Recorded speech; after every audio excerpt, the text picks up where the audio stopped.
Hello, everybody. Just give me a second, making sure that I'm live here. I was having a little bit of issues with my Be Live software. It didn't want to work for me. It was all like, it just kept asking me the same questions. I'm like, I've answered this question. It was like a never-ending test. I'm supposed to be out of school. I even finished my August work classes and everything. So, okay. So, not to be flustered during my first time back, I just want to say hello, everyone, and welcome to Indie Strong, Becoming Stronger Authors Together. I am your host, Jennifer McMurrain, and I do appreciate y'all being here. If you please hit that like, laugh, love button on Facebook or the thumbs up on YouTube, I would greatly appreciate it. And always, sharing is caring, so please hit those buttons. And I just want to take a minute to just thank everybody who has stuck with me through the summer hiatus. I did not get on as much as I had anticipated. I was wanting to do like a live stream from Wyoming and couldn't do it. The Wi-Fi was just non-existent, and that's okay. But I had a lovely, lovely time up there. And just thank you for sticking with me. We've had our family has had a lot of togetherness due to the COVID, but it was really nice to do some fun stuff instead of just forcing schoolwork and wiping down groceries and trying to manage my word counts and fit everything into the day. So it was kind of nice to take that summer break. As I mentioned, we did manage to go to Wyoming safely and see my family that lives up there. It was probably the most nerve-wracking trip that I've ever gone on. I second-guessed our choice to do it, I don't know, probably about 1,000,000 times. But then the look on my grandmother's face when she got to see the kids and we got to see her and everything, I mean, it was worth it. And we camped like all the way up there. So we did it as safe as possible. We didn't eat in any restaurants. We camped. We ran in to go potty. We ran out. We didn't buy beverages. We had all of our food. But it was still a little nervous, taking a cross-country road trip during a pandemic. And I know that there are probably people who really question whether or not that was a sane thing to do. And I'm telling you, I questioned it the entire time. But in pure 2020 fashion, of course, we had not one, not two, but 3 blowouts. Learn from us, people. Always, always, always put new tires on a travel trailer when you buy it, no matter what, because you have no idea how long it's been sitting in the sun, which we learned the hard way is a serious way to kill tires. So yeah, that was fun. And we didn't take our floor jack because we're apparently way too optimistic. And so each time we had a blowout, and the blowouts were all on the trailer, we had to wait for somebody to come and help us. And yeah, that was, a toddler and a 9-year-old stuck in a truck. And one time we waited a couple hours for help. Yeah. I've had better road trips. Let's just say that. We still love our camper and we love camping, and we're definitely going to do more camping. We're waiting for it to cool down a little bit. It's a little hot outside. Today's not so bad yet. I think it's supposed to get a little steamier later, but camping is still one of the safest activities you can do right now, and not to mention the yummiest fire roasted hot dogs, s'mores, snacks. I mean, it's all about the snacks, right? It's like you just eat in between your other activities. Like you eat and then you hike, and then you eat and then you relax, and then you eat and then, I don't know, have a water gun fight, and then you eat and then you take a nap, and then you eat and you play some games. I mean, yeah, then you eat and you go to bed. I mean, really, I do love camping and the food. I don't love the mosquitoes. I could definitely deal without the mosquitoes. So I hope your summers were eventful and safe. I know we're all going a bit stir crazy. I know it's very tempting to run out and just be among the masses. I mean, I miss people too. At the very least, I hope you're going for local walks. Maybe a drive-in movie. Those are fun. Those are coming back. An evening pickup, because like I said, not pickup, picnic. I don't know. I told my daughter to go pick up her room, so that's probably where that came from, because it's a conversation we've had daily for the last 2 weeks. So it's good times here at the McMurrain household. But anyway, go for a picnic in the evenings when it's cool. I mean, you'll still have to deal with mosquitoes. They're just going to be around. But anyway, we can be safe during the pandemic and not be prisoners of our houses. Basically, that's what I'm trying to say. So be smart, wear a mask, You don't have to hide, but be safe and be smart. But do you know what you really do need to be a prisoner of, especially if you're trying to be this whole independent writer thing or a writer thing in general? You really kind of have to be a prisoner of your chair. You have to get your butt in the chair and you have to get your hands on the keyboard and you have to write. And that is why we're here. Now, in episodes 17 through 27, we talked about how to write a novel because that's the first step, writing the book. Now we're going to dive into the 4 secrets of being a successful indie author. And those are quality, quantity, marketing, and resilience. It's those 4 things that are needed that will help you be successful in this really hard business. And it can be very disheartening. That's why you need that last one, resilience.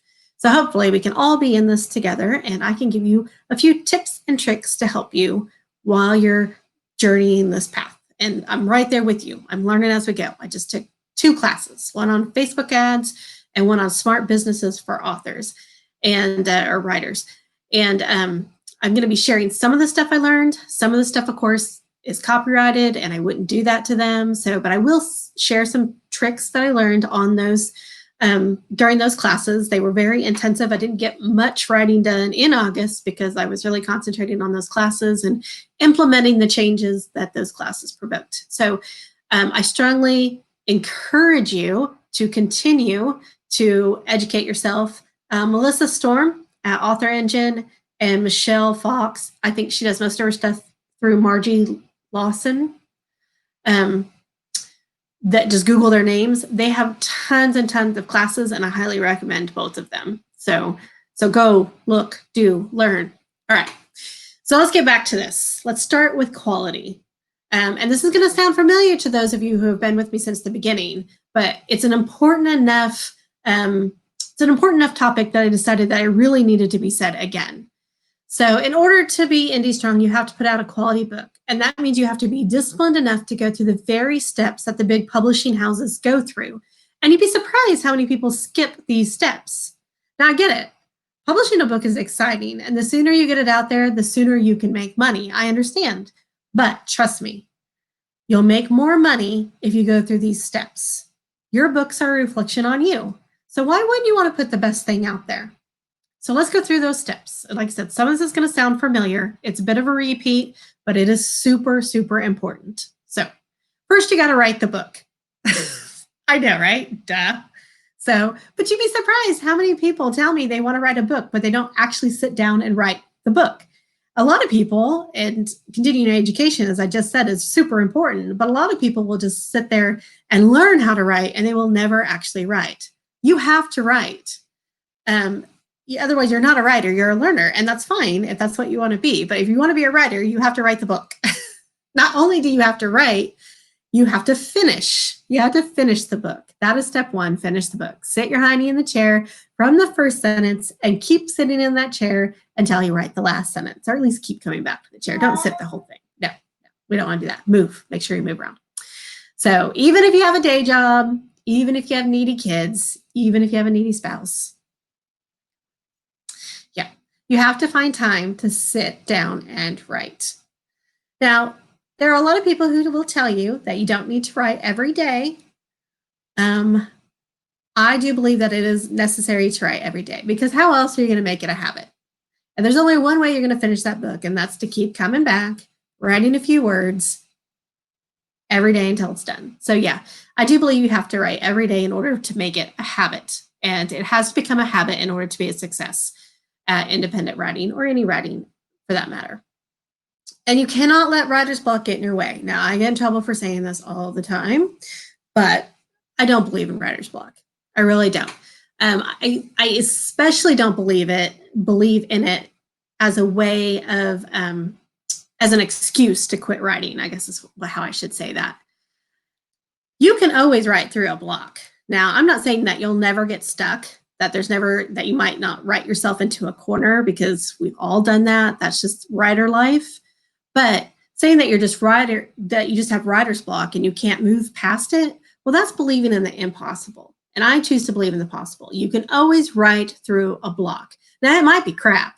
I'm not going to tell you that it's going to be gold, but you can edit crap. You cannot edit a blank page. So finish the book. That is step one. No excuses, no writer's block, just finish the book because you're going to edit it. You're not going to put out that rough draft. So cut yourself a little slack on that rough draft, okay? Because we're going to fix it.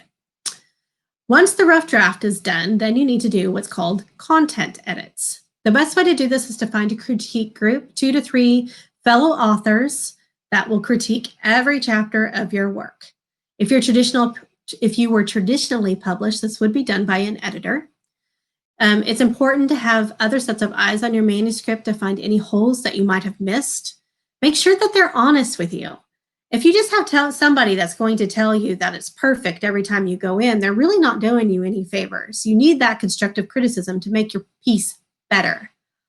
But if you're in a group that is constantly telling you that you're writing slop, that's not constructive or supportive, and you need to find another group. Your critique group should have your back. They should have your back enough to tell you when something doesn't work and in a way that supports and lifts you up. I have a critique group. We meet every week. In fact, we're meeting tonight. And not only are they honest with me and they come up with some solid advice on how to make my work better, but they keep me accountable. I write every day because I don't want to show up at those meetings without anything for them to critique. So it really does help me to make the time, because sometimes it's just busy life. I get that. So after you do the content edits, then you're going to want to read it out loud.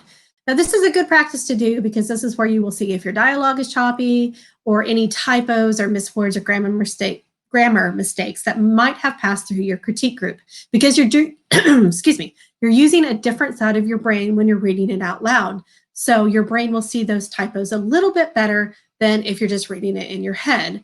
I'm going to talk about this in just a minute, but your brain will literally fix mistakes when you're reading in your head because it knows what it's supposed to be. There are some softwares that will read it out loud for you. I believe Word will do this, but it's not a function that I utilize, so don't quote me on that. I like reading aloud. I guess I like hearing my own voice. I mean, come on, I'm doing this, right? So I like reading out loud. And for me, it's easier because when I'm reading it out loud myself, I can just stop and fix whatever needs fixing. And I don't have to, if I'm listening to somebody else, then I kind of have to pause the audio and go in and fix it. And that to me is a little bit more time consuming than just me reading it out loud. But I really do like reading out loud. I mean, just ask my daughter. We read a book together just about every night. And I like doing voices. If I wasn't writing, I might actually consider being a narrator.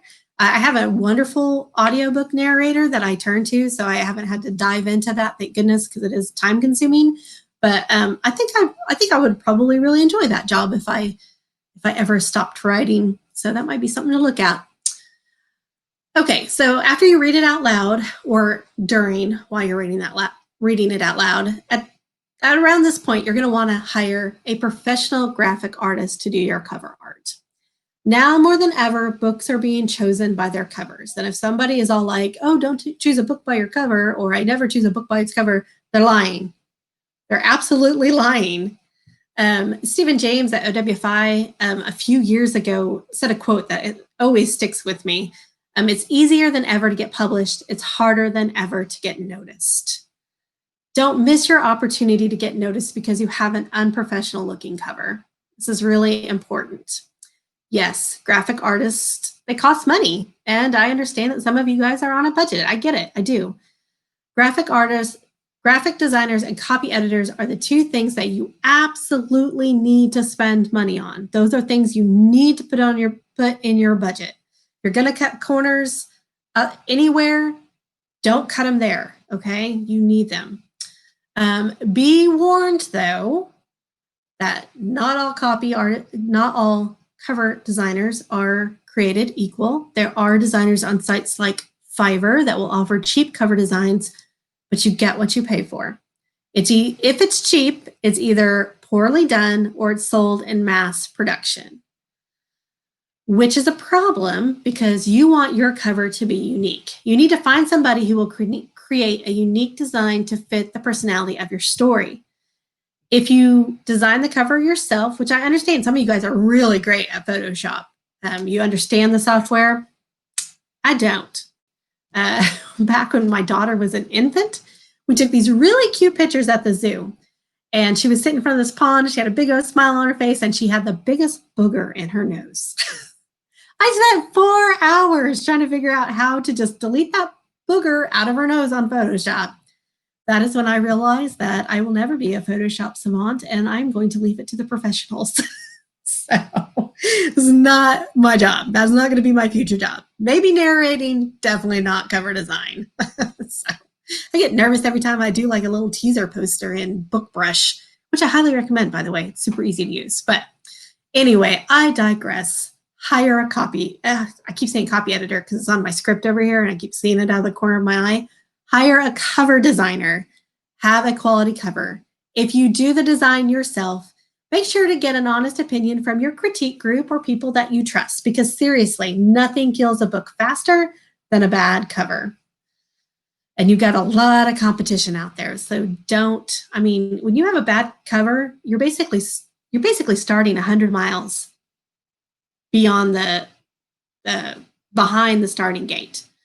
So you don't want to be there. It's really hard to get noticed with bad cover. So also hire a copy editor. So you're going to do this after you've read it out loud. You're going to want that copy editor. And I realize some of you are brilliant grammarians, and I talked about this earlier, and I have no doubt about your talent. But what I have is scientific proof that you cannot copy edit your own work, because our brains are phenomenal, y'all. They're phenomenal. Not only do they create these wonderful stories that you're telling, but as you're reading your work, your brain will automatically fix your errors in your mind's eye. It's not lack of talent, honestly. It's your brain showing you the correct version when it's actually incorrect. If you are a brilliant grammarian, offer to exchange services, copy editing services with another brilliant grammarian. If you lack all sense of grammar, find a reputable copy editor to help you out. When I first started and published Quail Crossings, I had a copy edited by a good friend of mine, and I really did think she was qualified. I did. But if you go and look at the negative reviews, especially like the really early ones, you'll see needs a good edit is the #1 complaint. And so seeing that, I had to really take a hard look at this relationship, because I loved my friend and she was free. I content edited for her and she copy edited for me. And I felt like it was a really good trade, but the reviews were telling me differently. So I had to go and find a professional, and I had to shell out the dollars in order to get it professionally edited. Will mistakes be made? Yes, they will.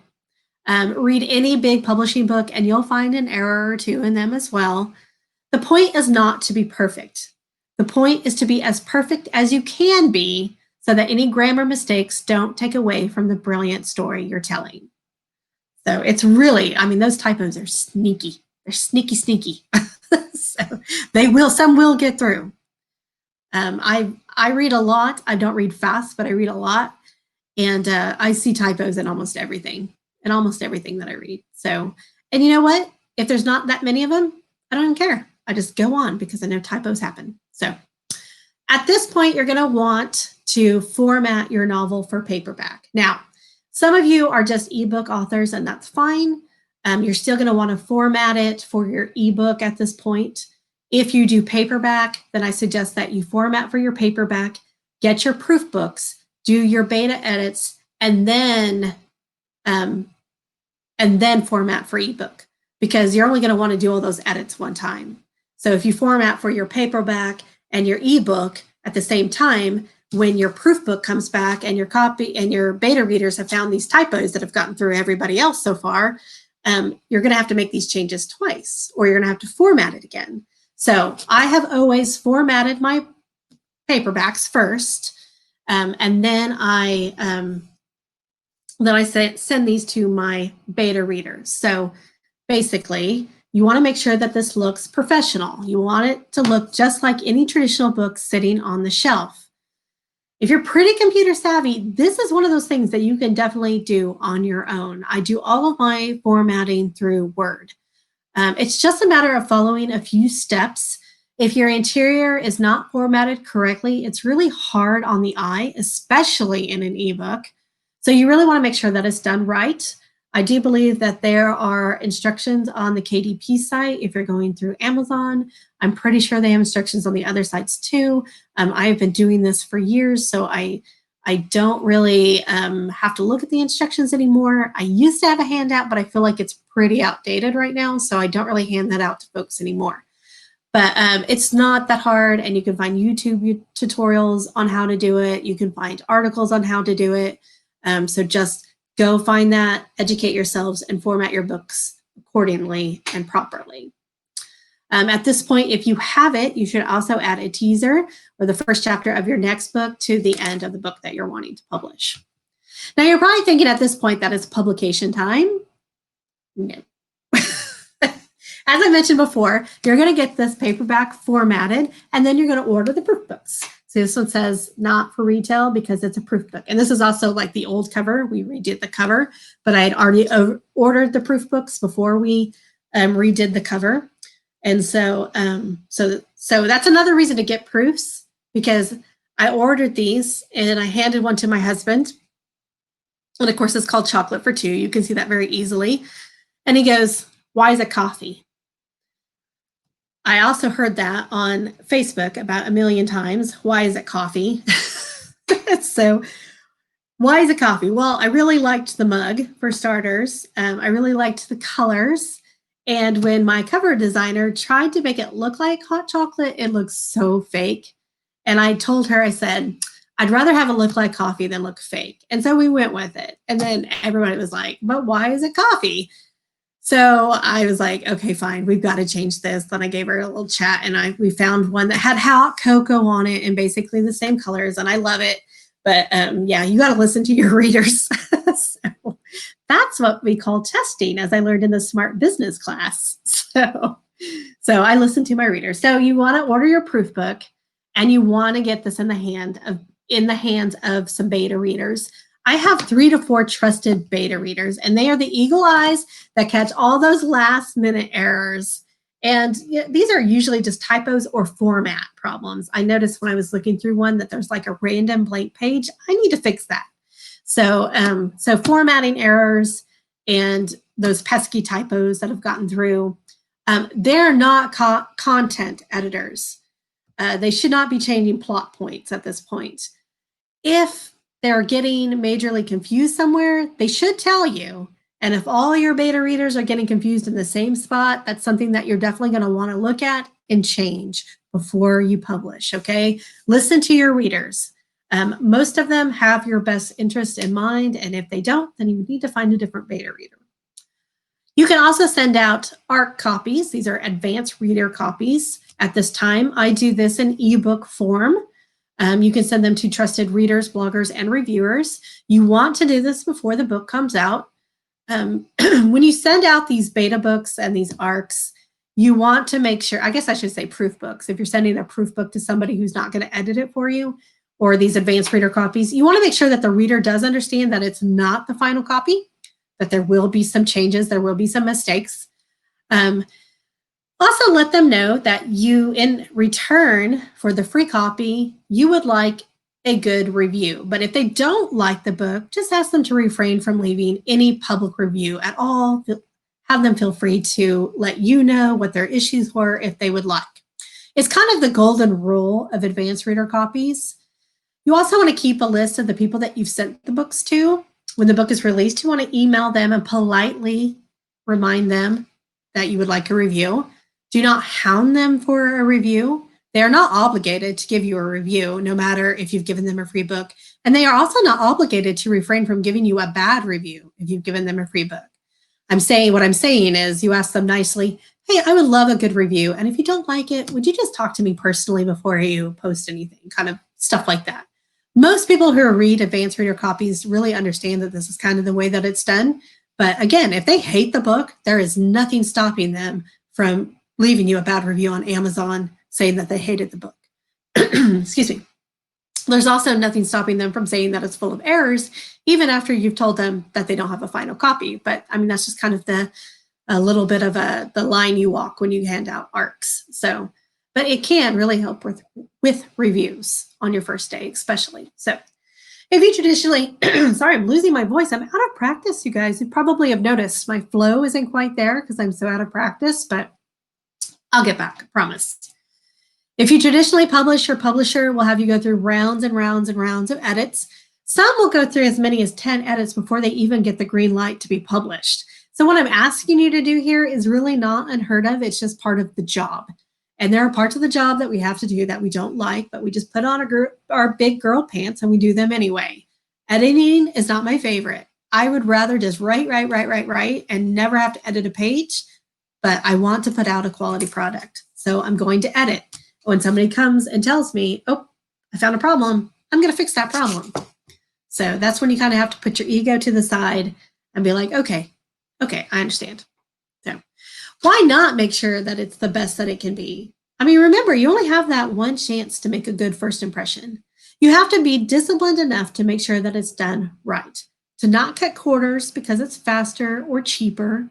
You have to put your butt in the chair and you have to invest in yourself because you're worth it. Not only do you have to do this the first time, you have to do it every time you publish a book, every single time. And it doesn't matter if it's an ebook or a paperback. It doesn't matter if it's an epic novel or a short novella that you're publishing. If you're publishing it, you have to go through these steps to make sure that you're putting out a quality product.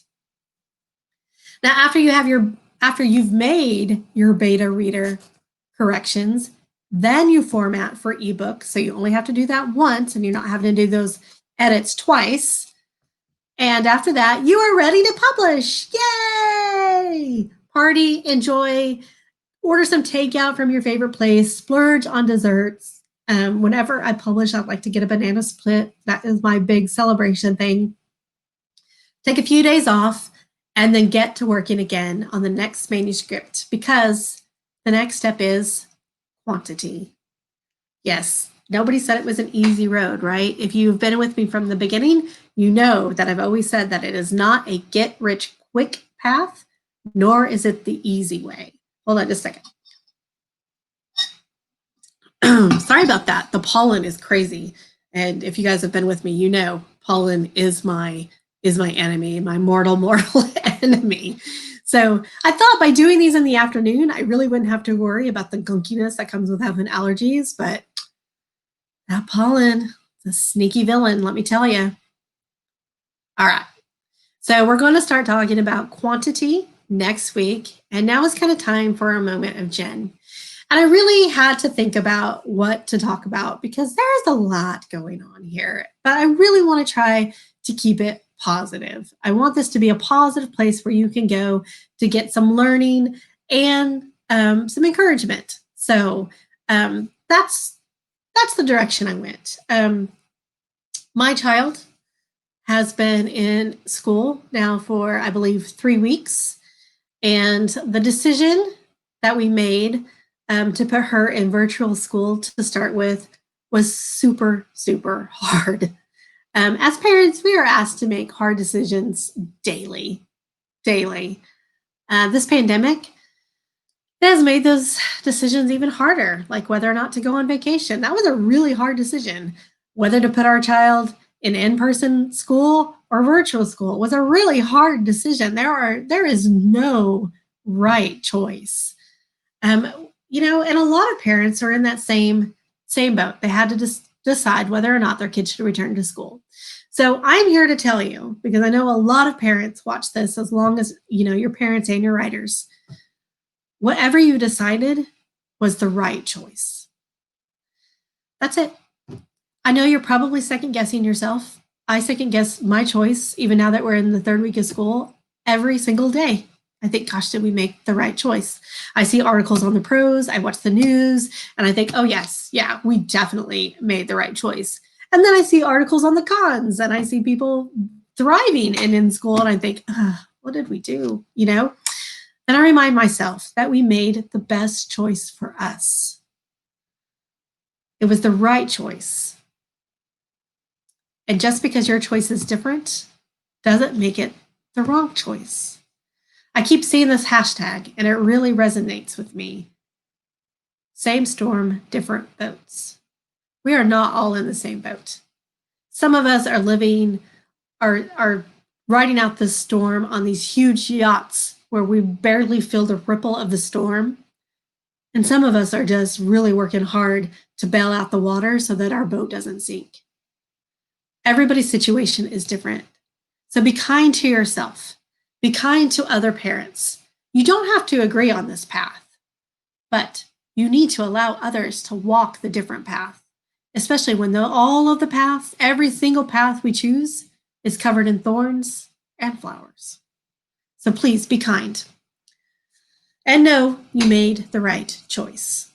So I'm thinking about your parents. So send a little bit of that thought, those positive thoughts to me too, because it, like I said, it has not been easy. And in fact, this week, I think this is the first week I finally have been on the same page as the teacher. And it wasn't even her fault. It's a huge, long story. I'm not going to get into it because I don't want to do a whole blame thing. But it's confusing and it's frustrating. And like I said, sometimes I really second guess whether we made the right choice. But then I'm all like, yeah, maybe, yeah, we did. So I'm here to tell you, because everybody needs to hear this, you made the right choice. So be kind. That's it for me today. I did really good on time. I promise next week I'll be a little bit more fluid. So it's all getting into the swing of things again. I was really nervous starting again. I know that it's been probably 2 months since I posted live. And so, a little out of practice, a little rusty, but, get some oil out those kinks. Find me a Dorothy. So, yeah, yes, I was a Wizard of Oz reference. Come on, I'm goofy. All right, that's it for me today. I hope your writing flows and your story ideas are abundant. Until next time, remember, your stories matter. You matter. Take care. Happy writing.